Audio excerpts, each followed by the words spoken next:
चलिए शुरू करते हैं।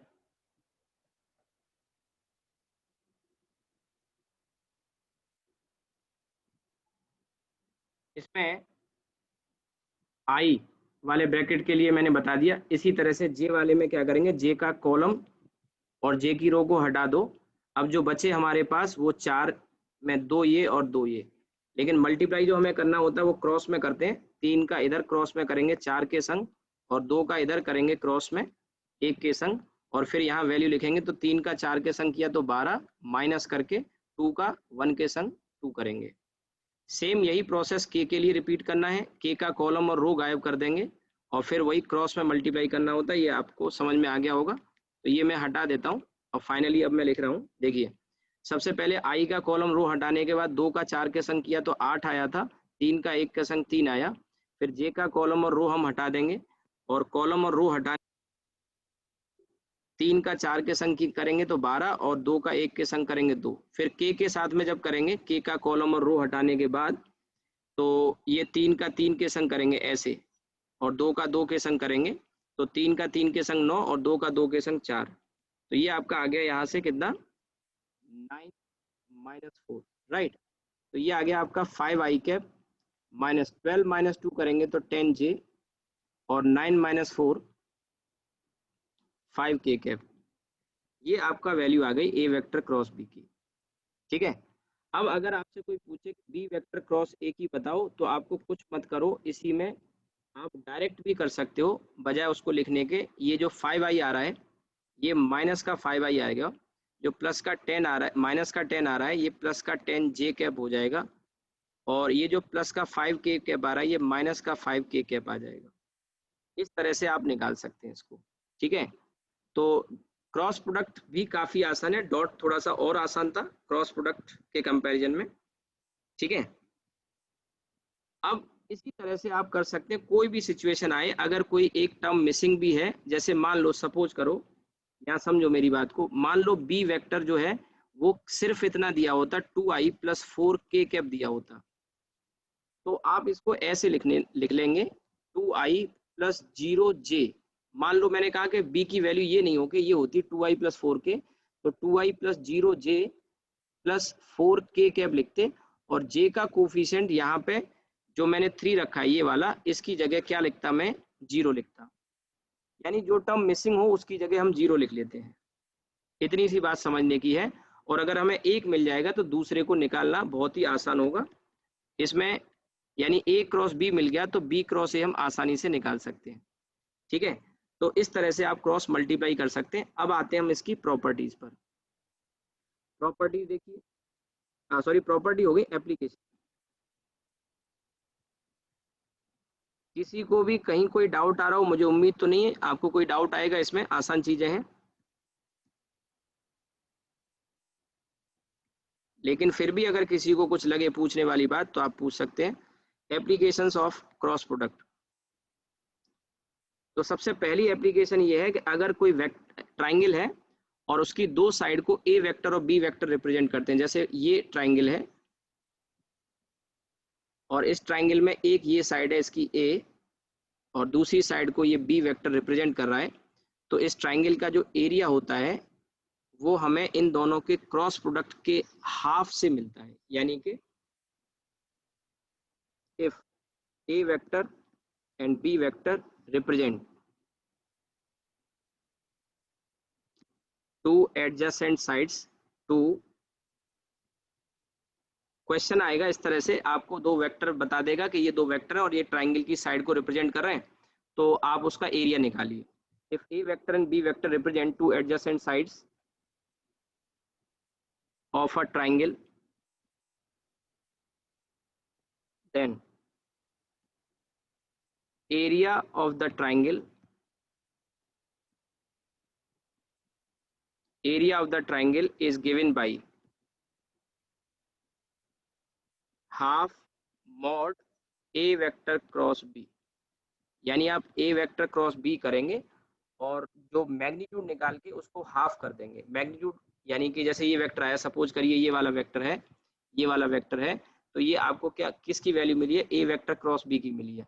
अब यहीं अगर आपसे पूछे कि ए वेक्टर क्रॉस बी का मॉड बताओ, तो मॉड तो आप जानते हो ना कि ये जो वेक्टर मिला ये पूरा एक वेक्टर सी वेक्टर है, तो इसका मैग्नीट्यूड कैसे निकालते हैं, कोफिशिएंट का स्क्वायर करते हैं।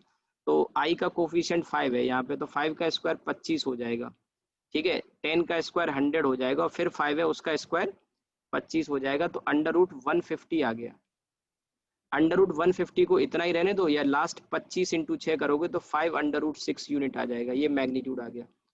अब मान के चलो, सपोज करो ऊपर का ही एग्जांपल अगर मैं ले लेता हूं, तो ए और बी अगर ये वेक्टर दे रखे हैं जो इस ट्राइंगल की साइड दो को रिप्रेजेंट कर रहे हैं, तो ये वैल्यू जब आ जाएगी 5 रूट 6, इसका हाफ और कर देना है आपको, जो लिखा है ना हाफ, तो आपको ट्राइंगल का एरिया मिल जाएगा।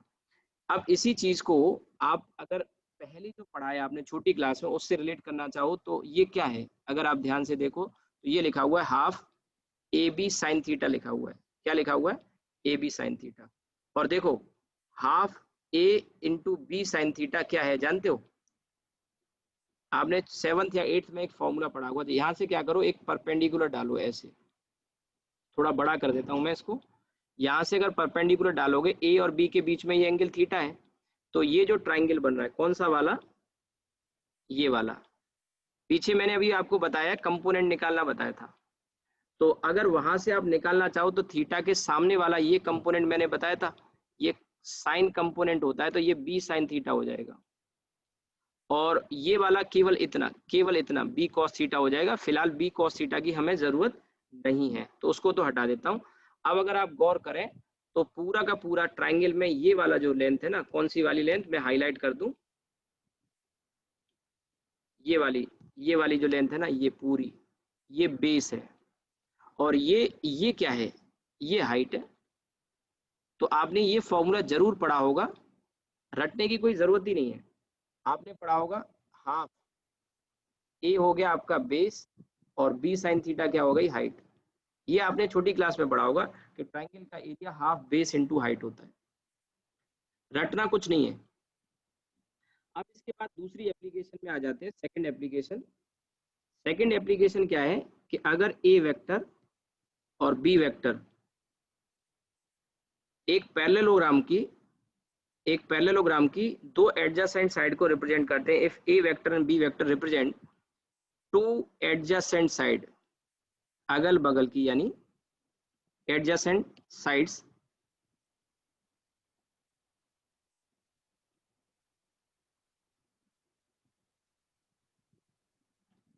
if a vector and b vector represent two adjacent sides of a parallelogram, if a vector and b vector represent two adjacent sides of a parallelogram, then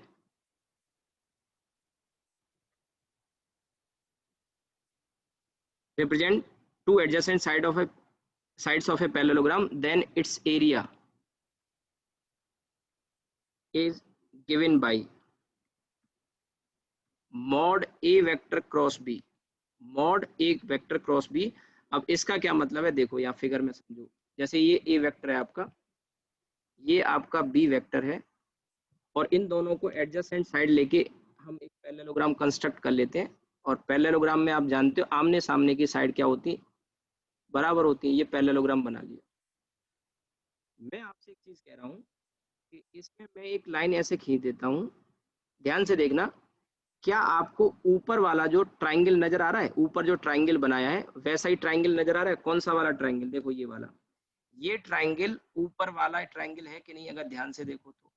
और मैं ये कहना चाह रहा हूं कि ये जो पैरेललोग्राम है ऐसे दो ट्राइंगल से मिलके बना है, एक और है ये, ऐसे दो ट्राइंगल से मिलके बना है, और दोनों आपको 1 नंबर और 2 नंबर के एक जैसे लग रहे होंगे, और हैं भी। ये डायगोनल दो बराबर हिस्सों में बांटता है। हमने अभी समझा कि ट्राइंगल का एरिया हाफ ए क्रॉस बी होता है, तो ऐसे दो ट्राइंगल है, तो मैं इसी में क्या करूंगा, इसी में 2 का मल्टीप्लाई कर दूंगा, और 2 का मल्टीप्लाई करूंगा तो ये कट जाएगा, तो यही रिजल्ट तो मिलेगा। आपको मेरी बात समझ में आई हो। एक ट्राइंगल के लिए हम देख चुके हैं, और पैरेललोग्राम ऐसे दो ट्राइंगल से मिलके बना है। आप चाहो तो इसी ट्राइंगल में यहाँ ऐसे एक ट्राइंगल और बना लो, तो पैरेललोग्राम बन गया। तो एक ट्राइंगल का एरिया हम जानते हैं हाफ ए क्रॉस बी है, ऐसे दो ट्राइंगल के लिए 2 का मल्टीप्लाई करेंगे तो 2 से 2 कट जाएगा, यही बचेगा। अब ये थोड़ा हौच पौच हो गया, मैं इसको साफ कर देता हूँ। ठीक है, तो आपको समझ में आ गया होगा, आसान है। ठीक है, सो ये आ गया। आप इसको चाहो तो ऐसे भी लिख सकते हैं। छोटी क्लास में एक फॉर्मूला और भी आपने पढ़ा होगा, ये आपका ए बी साइन थीटा है। पैरेललोग्राम के लिए आपने जरूर पढ़ा होगा, 7th 8th क्लास में ये फॉर्मूले आ जाते हैं ज्योमेट्री में।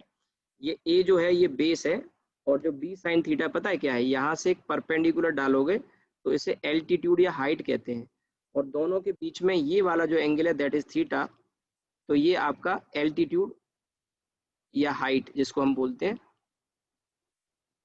और जो नीचे ए है वो पैरेललोग्राम में बेस हो जाता है, तो ये बेस इनटू हाइट ऐसे भी कह सकते हो। एक और इंटरेस्टिंग बात बताता हूं मैं इसी में, आपने पढ़ा हो शायद, ये तो पैरेललोग्राम का एरिया तब निकाला हमने जब पैरेललोग्राम के हमें साइड्स पता है, लेकिन अगर हमें डायगोनल पता हो तो भी हम एरिया निकाल सकते हैं। If d1 vector and d2 vector, if d1 vector and d2 vector represent two diagonals, एक नई बात बता रहा हूं मैं आपको, two diagonals of a parallelogram, diagonals of a parallelogram। ठीक है, थोड़ा सा मैं इसको अभी खींचूंगा, क्लास तो आपकी 8:30 तक होती, पर 10 मिनट और ऊपर मैं खींचूंगा, ये टॉपिक कंप्लीट हो जाएगा तो अच्छा रहेगा। आप पूरी शीट DPP2 जो मैंने दिया वो लगा पाओगे आप आसानी से। If d1 vector and d2 vector represent two diagonals of a parallelogram, then its area is given by half d1 cross d2, half d1 cross d2। और ये आप प्रूव भी कर सकते हो, मैं थोड़ा हिंट करके छोड़ देता हूं, आप दिमाग दौड़ाना अपना। यहाँ मैं एक फिगर बना देता हूं पहले तो। देखो, ये पैरेललोग्राम की दो एडजेसेंट साइड है ए और बी। मैं आपको हिंट करके छोड़ दूंगा, आप चाहो तो प्रूव कर सकते हो। हमने पीछे जब एडिशन पढ़ा था तो हमने देखा था कि एक डायगोनल बताया था, बहुत ही अच्छे पॉइंट्स बताए थे, आपको याद आ रहा होगा। एक डायगोनल रिप्रेजेंट करता था ए वेक्टर प्लस बी को, और अगर याद आया हो तो दूसरा डायगोनल किसे रिप्रेजेंट करता था, ए वेक्टर माइनस बी को। आपकी आवाज मुझे नहीं आ रही, मैं एक काम करता हूँ, क्योंकि पढ़ाने में मजा तभी आता है जब क्लास थोड़ा इंटरेक्टिव हो। तो अब मैंने यहाँ से आपको अनम्यूट कर दिया है, आप अपनी तरफ से अनम्यूट कर सकते हैं। ठीक है, अनम्यूट वहाँ मोर वाले में जाके मेरे ख्याल से ऑप्शन होगा, या कहीं वहाँ देख लेना अनम्यूट का ऑप्शन। मैंने अभी आपसे कहा कि अगर एक साइड पैरेललोग्राम की ए वेक्टर है और दूसरी साइड बी वेक्टर है, तो एक diagonal a vector plus b represent करता है, और दूसरा डायगोनल, ये बात मैं पीछे बता चुका हूँ आपको, दूसरा डायगोनल जो होता है वो ए वेक्टर माइनस बी को रिप्रेजेंट करता है। ठीक है, ये बात मैंने पीछे बता दी थी जब एडिशन सब्ट्रैक्शन पढ़ाया था। अब आप देखिए कि हाफ d1 क्रॉस d2 से मैंने कहा एरिया मिलता है, आपको ये समझ में आ गया कि इससे भी एरिया मिलता है। तो एक छोटा सा आपके लिए क्वेश्चन है होमवर्क टाइप का, आप प्रूव करके देखिएगा, होता तो है पर मेरी तरफ से एक छोटा सा असाइनमेंट है आपके लिए कि d1 क्रॉस d2 प्रूव करना है a क्रॉस b के लिए बराबर होता है। अब आपको मैं हिंट इतना कर दूंगा कि d1 की वैल्यू आप a वेक्टर प्लस b रखना, और d2 की value a vector minus b रखना, और फिर आगे सॉल्व करना। लाइक वेक्टर जब a का a के संग क्रॉस करोगे, देखो हिंट ही करूंगा, हिंट इसलिए क्योंकि सीखना आपको है, थोड़ा सा वर्कआउट तो आपको करना पड़ेगा। हमें ऊपर पता है कि a वेक्टर क्रॉस b से एरिया मिलता है, और यहाँ मैंने बता दिया कि d1 क्रॉस d2 का हाफ करने से भी एरिया मिलता है, जाहिर सी बात है दोनों सेम हो गए। तो मेरी तरफ से एक छोटा सा क्वेश्चन है आपके लिए होमवर्क टाइप का, अब क्योंकि प्रूव करना है तो प्रूव हो गया तो ठीक है, नहीं हुआ तो कोई बात नहीं, पूछ सकते हो आप। लेकिन मैं आपको हिंट कर रहा हूँ कि d1 की वैल्यू आप यहाँ रख सकते हैं a वेक्टर प्लस बी, और d2 की वैल्यू रख सकते हैं a वेक्टर माइनस बी। ये मैंने आपको बताया था, किसी भी पैरेललोग्राम में अगर एक साइड a है दूसरी साइड b है तो पक्का पक्का एक diagonal a vector plus b होता है और दूसरा diagonal a vector minus b होता है, ये बात मैंने लिखा ही थी आपको। और छोटा बड़ा का भी केस बताया था कि जब एंगल दोनों ए और बी के बीच में 90 से छोटा होता है तो बड़ा डायगोनल बड़ा diagonal a vector plus b को बताता है और छोटा diagonal a vector minus b को बताता है। तो half D1 vector cross D2 vector, ये इसके बराबर प्रूव कर सकते हैं। आप क्या करना, D1 की जगह a प्लस बी रखना और D2 की जगह a माइनस बी। जब क्रॉस मल्टीप्लाई करेंगे, ये नॉर्मल मल्टीप्लाई नहीं है, क्रॉस है, तो a का a के संग करेंगे। मैंने अभी थोड़ी देर पहले एक बात बताई थी कि सिमिलर वेक्टर वालों, सिमिलर वेक्टर्स का क्रॉस प्रोडक्ट करेंगे तो जीरो मिलेगा, ध्यान रखना सिमिलर वालों का। तो a क्रॉस a आएगा एक टर्म इसमें, और एक b क्रॉस b भी आएगा, तो उसे जीरो लिख देना। क्यों? क्योंकि एंगल सेम वेक्टर के बीच में जीरो होता है, और क्रॉस प्रोडक्ट में साइन जीरो आता है, साइन थीटा आएगा ना, तो साइन जीरो जीरो हो जाता है। तो करके देखिएगा, छोटा सा सवाल दिया है मैंने। तो अभी हमने ये देखा, दो एप्लीकेशन आ गई। पहली एप्लीकेशन आ गई ट्राइंगल के एरिया की, दूसरी एप्लीकेशन आ गई पैरेललोग्राम के एरिया की, और तीसरी एक एप्लीकेशन है जिस पर क्वेश्चन 15 17 थे, और एक क्वेश्चन हृदय तुमने पूछा था। तीसरी एप्लीकेशन अब मैं बताने जा रहा हूँ, तीसरी एप्लीकेशन में बताने जा रहा हूँ, थर्ड वाली। तो देखिए, और इसमें यही जो तीसरी एप्लीकेशन है, ये सबसे ज्यादा पॉपुलर है, इसी पे क्वेश्चन आपको सबसे ज्यादा मिलेंगे, मोस्टली क्वेश्चन आपको इसी पर मिलेंगे। ठीक है, मैं यहाँ से आपको म्यूट कर देता हूँ, फिर आपकी आवाज आने लगती है।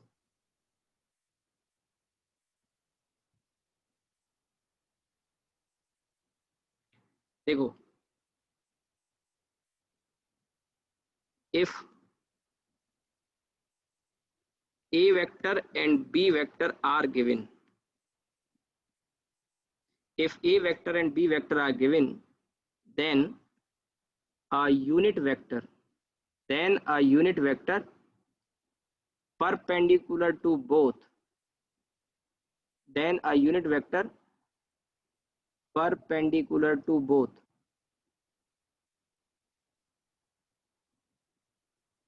if a vector and b vector are given, then a unit vector perpendicular to both is given by, एक फॉर्मूला बता रहा हूं, कैसे आएगा वो समझा दूंगा, पर आगे के लिए इसको फॉर्मूले को याद रखना। Given by a vector cross b upon mod a cross b. ठीक है, आप समझो ये क्या है। मैंने कहा कि ए वेक्टर और बी वेक्टर के परपेंडिकुलर यूनिट वेक्टर चाहिए। ठीक है, समझना मेरी बात को। थोड़ी देर पहले ही हमने देखा कि ए क्रॉस बी, ध्यान से सुनना मेरी बात को, ए क्रॉस बी यानी कि सी वेक्टर ए और बी दोनों के परपेंडिकुलर आता है, दोनों के परपेंडिकुलर आता है। तो परपेंडिकुलर तो सी वेक्टर है, मैं सी वेक्टर ही निकाल लूंगा, लेकिन मुझे परपेंडिकुलर के साथ साथ यूनिट भी चाहिए, यूनिट वेक्टर भी चाहिए।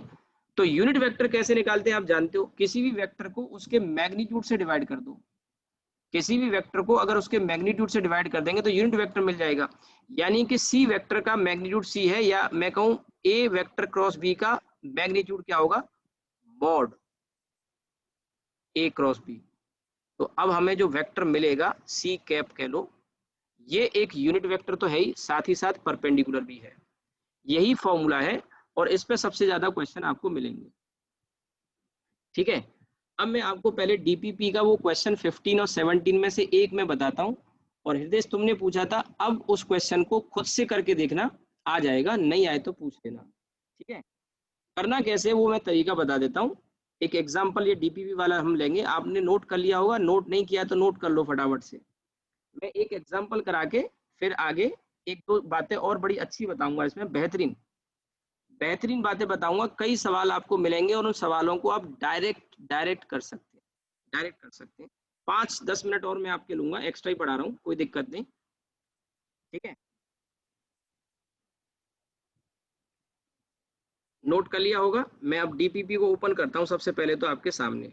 देखिए, इसमें दो क्वेश्चन है इसी पर बेस्ड, क्वेश्चन 17 एंड क्वेश्चन 15। 17-15 दोनों क्वेश्चन इसी कॉन्सेप्ट पर बेस्ड है।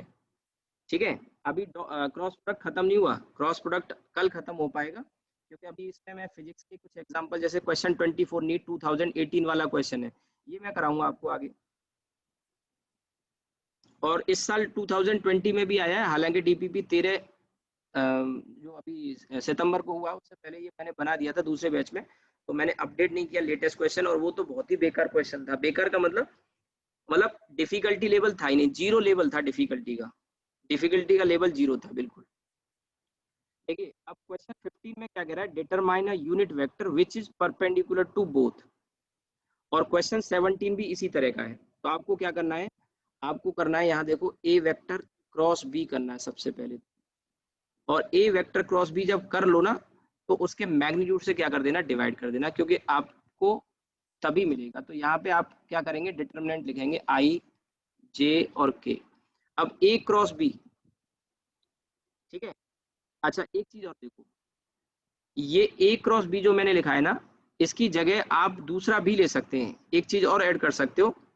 यहाँ जो मैं कह रहा हूँ एक चीज और ऐड कर सकते हैं कि a cross b upon mod a cross b, या फिर b cross a upon mod b cross a भी कर सकते हो कि नहीं। क्यों कह रहा हूं मैं ऐसा, क्योंकि हम जानते हैं कि ए क्रॉस बी ए और बी के परपेंडिकुलर होता है, और बी क्रॉस ए भी परपेंडिकुलर होता है। आंसर में दोनों में थोड़ा फर्क आएगा, केवल माइनस का। एक में जो कोफिशिएंट पॉजिटिव आ रहे हैं वो दूसरे में नेगेटिव हो जाएंगे, और दूसरा जिसमें नेगेटिव आ रहे हैं वो पॉजिटिव हो जाएंगे, बस इतना अंतर आ जाएगा, और कोई खास अंतर नहीं। तो अब देखिए इसको हम जो कर रहे थे, तो मैं अभी ए क्रॉस बी निकाल रहा हूँ, आप चाहो तो बी क्रॉस ए से भी निकालोगे, बस आंसर में माइनस प्लस का चेंज आ जाएगा, केवल इतना आता है। दोनों में से कोई एक आंसर दिया होगा, तो एक ना मिले तो क्या करना, दूसरे वाले आंसर को लाने के लिए केवल कोफिशिएंट के साइन चेंज कर देना। जैसे अभी मैंने बताया था ना 5i minus 10j plus 5k cap था, तो बी क्रॉस ए निकालने के लिए क्या बताया था, कोफिशिएंट केवल चेंज करने बताया था। तो अब देखिए इसमें ए के कोफिशिएंट लेंगे, पहले हम ए क्रॉस बी कर रहे हैं, तो ए के कोफिशिएंट है 2 -1 और 1। फिर बी बाद में आ रहा है, तो बी के कोफिशिएंट है 1 -1 और 2। तो मैंने आपको क्या बोला, मैंने कहा कि आप यहाँ पे ब्रैकेट बना लो, पहला ब्रैकेट आई के लिए।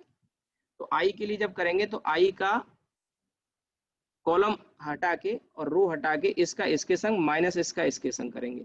तो -1 इंटू 2 -2, ध्यान से देखिएगा, और माइनस। अब -1 का 1 के संग करेंगे तो -1 आएगा, और एक माइनस ये पहले से तो +1 हो जाएगा। इसके बाद मैंने कहा था यहाँ गलती होती तो प्लस माइनस प्लस, तो दूसरा ब्रैकेट जे का जब लगाएंगे तो माइनस जे आएगा, और जे का कॉलम और जे की रो हट के लिए मल्टीप्लाई करेंगे, तो इस 2 के संग करूंगा मैं क्रॉस में, तो 4 आएगा, माइनस इस 1 का इस 1 के संग करूंगा 1। फिर लास्ट में के कैप, और के कैप के लिए के का कॉलम और रो हटाएंगे, तो इस 2 का -1 के संग यहाँ माइनस का 2, और फिर माइनस माइनस और 1 का -1 के संग करेंगे, तो -1 और ये +1 हो जाएगा। तो अब जो आपका आंसर आया, ये ए क्रॉस बी आया, अभी आंसर नहीं है, ध्यान रखना, ए क्रॉस बी मिला है। तो 1 -2 यानी माइनस का आई, फिर 4 -1 3, और ये माइनस बाहर है तो माइनस का 3j, और इधर -2 और 1 यानी माइनस का k कैप। आपको ये वेक्टर जो मिला है वो परपेंडिकुलर तो है, आप इसे सी वेक्टर कह सकते हैं, लेकिन यूनिट नहीं है। तो यूनिट नहीं है तो यूनिट कैसे निकालते हैं, इसके मैग्नीट्यूड से डिवाइड करके, यानी कि ए क्रॉस बी को इसी के मैग्नीट्यूड से डिवाइड कर दो, यानी कि ये आ गया आपका माइनस का आई माइनस का 3j माइनस का के cap divided by its magnitude. और मैग्नीट्यूड कैसे निकालेंगे, आप इसका मैग्नीट्यूड यहाँ देखो ए क्रॉस बी का, तो मैंने अभी बताया भी था कि कोफिशिएंट का स्क्वायर करते हैं, -1 का स्क्वायर 1, 3 का 9 और के का 1, तो ये √11 आ गया। तो ये √11 ये आ गया, ये आपका आंसर हो गया। इतना ही लिख के छोड़ सकते हो, या -1 अपॉन √11 आई कैप, -3 अपॉन √11 जे कैप, और -1 अपॉन √11 के कैप। ये आपका यूनिट वेक्टर आ गया। अब जैसे कहा कि सर ये तो आंसर नहीं दिया है, तो दूसरा आंसर कैसे आएगा, दूसरा आंसर आएगा बी वेक्टर क्रॉस ए करके, और उसे निकालना मत, इसी में क्या करो, इसी में आप केवल कोफिशिएंट के साइन चेंज कर दो। आप कैलकुलेशन देख लिए, कैलकुलेशन में मेरे ख्याल से कोई मिस्टेक तो नहीं हुई है बस। तो अब या फिर और करके लिख रहा हूँ, दूसरा वेक्टर क्या आएगा, ये माइनस में आया ना, तो प्लस में लिख लो √11 आई, ये प्लस में 3 अपॉन √11 जे, और ये प्लस में 1 अपॉन, ये दूसरा हो जाएगा। यानी अगर पहला आंसर नहीं दिया है तो दूसरा दिया होगा। दोनों सही है, ध्यान रखना, दोनों सही है, दोनों भी मिल सकते हैं, लेकिन मेडिकल में सिंगल ही करेक्ट होता है। तो ऊपर वाला ना मिले तो परेशान मत होना, साइन चेंज कर देना, ये मिल जाएगा। ठीक है। अब एक चीज और मैं बताना चाहूंगा, वैसे टाइम थोड़ा ज्यादा हो गया, पर एक चीज और बता देता हूँ, आप ये नोट कर लो या स्क्रीनशॉट ले लो, 2 मिनट और लूंगा, बहुत ही बढ़िया चीज बता रहा हूँ। और बढ़िया इसलिए क्योंकि एक क्वेश्चन 11 आपके सामने ना, इसी में देखो क्वेश्चन 11, इस क्वेश्चन का आंसर आप डायरेक्ट कर सकते हो, इस क्वेश्चन का आंसर आप डायरेक्ट कर सकते हो अगर मैं जो बता रहा हूँ उस बात को समझ लो सिर्फ 2 मिनट में। और ये बहुत ही बढ़िया सवाल है, और एक सवाल नहीं है, ऐसे कम से कम 10 सवाल बनेंगे, थोड़ा थोड़ा चेंज करके, थोड़ा थोड़ा चेंज करके। ठीक है, आप ये नोट कर लिए हो या नहीं कर पाए तो स्क्रीनशॉट ले लो मोबाइल पर या लैपटॉप पर, जिस पे भी पढ़ रहे हैं। ठीक है, वैसे मेरे ख्याल से सबको आता होगा ये, पर थोड़ा सा मैंने बता दिया। अब 15 के जैसा ही क्वेश्चन 17 है इसी सीट में, आज ही कर लेना। और जो अभी हृदय तुमने पूछा था उस क्वेश्चन को ऐसे ही कर लेना, आंसर आ जाएगा तुम्हारा। ठीक है, मैंने बताया एक आंसर नहीं आ रहा है तो उसके साइन चेंज कर लेना, दूसरा मिल जाएगा, सही दोनों है, ध्यान रखना।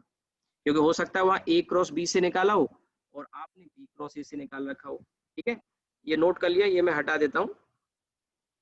एक चीज और मैं यहाँ बताना चाहूंगा, बेहतरीन बात है, इसको ध्यान रखना, और क्वेश्चन 11 के जैसे कई सारे सवाल कर लोगे। देखो अभी तक हमने एक चीज जानी यहाँ पर कि अगर एक वेक्टर ये है, थोड़ा सा मुझे बड़ा करना पड़ेगा इसको, एक वेक्टर ये है ए, दूसरा वेक्टर ये है बी। ठीक है, तो इनका जो रिजल्टेंट आता है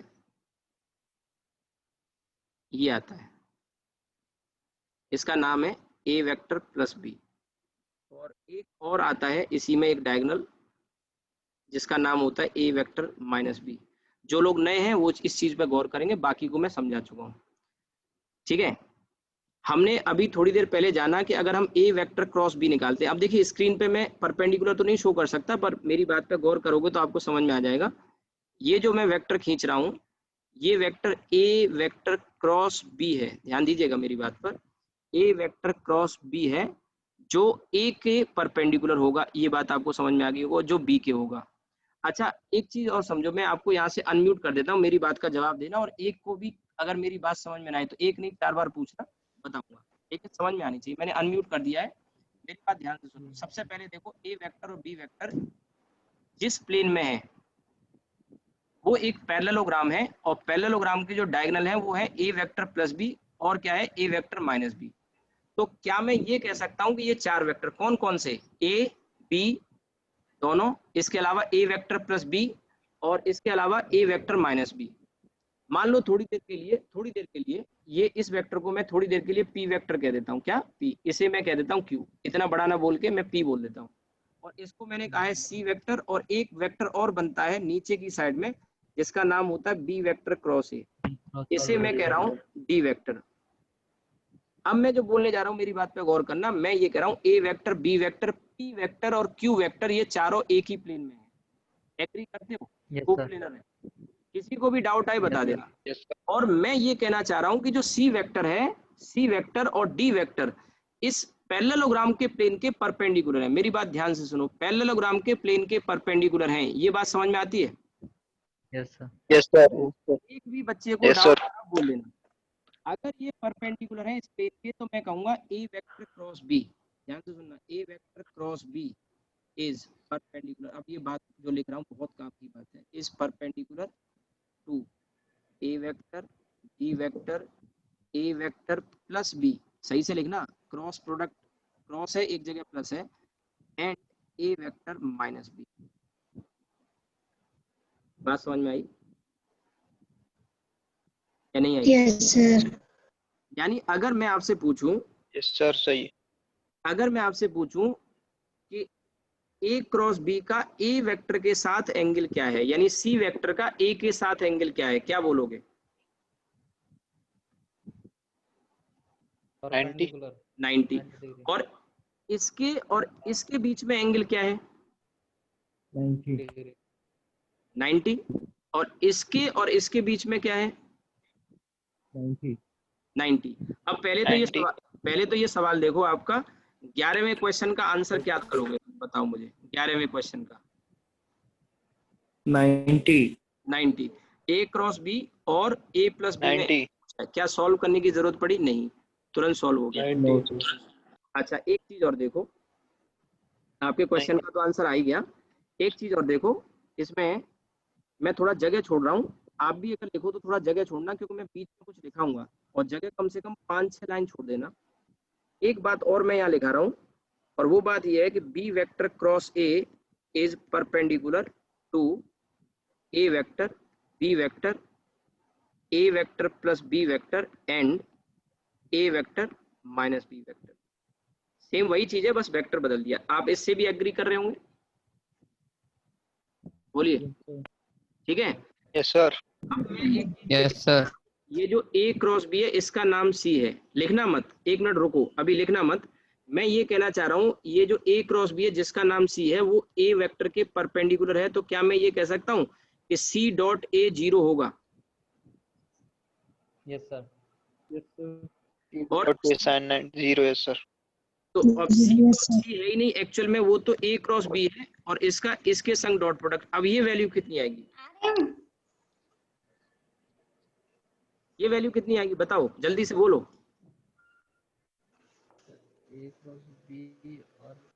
अरे भैया इतना टाइम थोड़ी लगता है, सी डॉट ए जब 0 है तो ए क्रॉस बी डॉट ए, एक ही बात तो है, वही वो भी तो 0 ही होगा। अगर यहाँ पे मैं सी डॉट बी करूं या फिर A vector cross B dot B करूं, तो आंसर क्या आएगा? 0। अगर मैं C dot A cross B, sorry A cross नहीं, ए प्लस, ध्यान से लिखना, प्लस को क्रॉस मत बना देना, तो इसे आप इस तरह से भी तो लिख सकते हैं, ए क्रॉस बी का डॉट ए प्लस बी के साथ क्या आएगा? 0। देखो अब तुरंत आंसर बोल रहे हो, लेकिन यही वहां पे लिखा आ गया, तो आपको अगर ये लिखा हुआ समझ में आ गया तो 0 आंसर ऑप्शन में ढूंढना है, आपको 0 आंसर ऑप्शन में ढूंढना है, करना नहीं है, करने बैठे तो टाइम वेस्ट हो जाएगा, फिर पढ़ने का फायदा क्या रहा, मुझसे पढ़ने का कोई फायदा नहीं रहा। इसी तरह से C vector dot A minus B, ये लिखा आएगा कि इसकी वैल्यू क्या होगी, बच्चे इसको दनादन सॉल्व करने बैठ जाते हैं, टाइम वेस्ट। तो ये सी की जगह मैंने लिखा A cross B dot A minus B equal to 0। Agree करते हो ये 4 बातें? Yes sir. अब यस सर। ये जो 4 बातें मैंने लिखी हैं, सेम 4 बातें नीचे लिखी जा सकती हैं कि नहीं? Yes sir. बस अंतर ये आ जाएगा कि यहाँ पे आपको सी की जगह क्या लेना पड़ेगा, डी लेना पड़ेगा, सी की जगह डी लेना पड़ेगा, और डी डॉट ए करोगे, और डी डॉट ए का मतलब हो गया b vector cross a dot a, क्या हो जाएगा? 0 हो जाएगा। Yes sir. तो बाकी के कर पाओगे, लिख पाओगे? छोड़ दूं छोटा सा असाइनमेंट आपके लिए? Yes sir. मानोगे मुझसे? सर कंप्लीट कर लोगे? बाकी के आगे 2 और होंगे इसमें। मैं एक छोटी सी बात और आपको बताना कर लेंगे सर। हाँ, एक चीज और सुनो, बस आखिरी 1 मिनट, एक चीज और मैं बता रहा हूँ, अभी 1 दिन के बाद हम पहुंचेंगे इस पे, हो सकता है कल ही मैं पढ़ा दूं। देखो ये जो है ना, ये ध्यान से सुनो, ये अभी क्विट मत करना क्लास से, कई लोग क्विट कर गए, समझदार लोग क्विट कर गए, उनको बहुत आता है और कुछ नहीं आता। प्रॉब्लम ये है, होशियार बच्चे जो होते हैं ना ज्यादा, वो क्विट कर जाते हैं, क्योंकि उनको वो सब आता नहीं है, उनको लगता है क्लास खत्म हो गई। देखो A vector cross B dot A, जब ऐसे 3 वेक्टर आए और उनमें एक जगह डॉट लगाओ और एक जगह क्रॉस लगाओ, 3 वेक्टर आएंगे और एक जगह डॉट होगा एक जगह क्रॉस होगा, उसको हम बोलते हैं स्केलर ट्रिपल प्रोडक्ट। कल पढ़ाऊंगा STP, स्केलर ट्रिपल प्रोडक्ट। और हाँ, तीन वेक्टर होने चाहिए, पहली बात, एक जगह डॉट एक जगह क्रॉस आना चाहिए, एक जगह डॉट एक जगह क्रॉस आना चाहिए, STP कहते हैं, ये भी STP है। और STP में कभी भी ध्यान देना, अगर 3 वेक्टर ऐसे हैं, A dot cross B dot C type का है, तब तो ठीक है, लेकिन 3 में से, ध्यान दो मेरी बात पे, 3 में से कोई भी 2, 3 में से कोई भी 2 अगर सेम होते हैं तो उनका STP हमेशा 0 होता है। जैसे यहाँ A और A सेम हो गए, यहाँ B और B सेम हो गए, यहाँ A और A सेम हो गए, यहाँ B और B सेम हो गए, 3 में से कोई भी 2 अगर सेम होते हैं तो STP 0 होता है, ठीक है।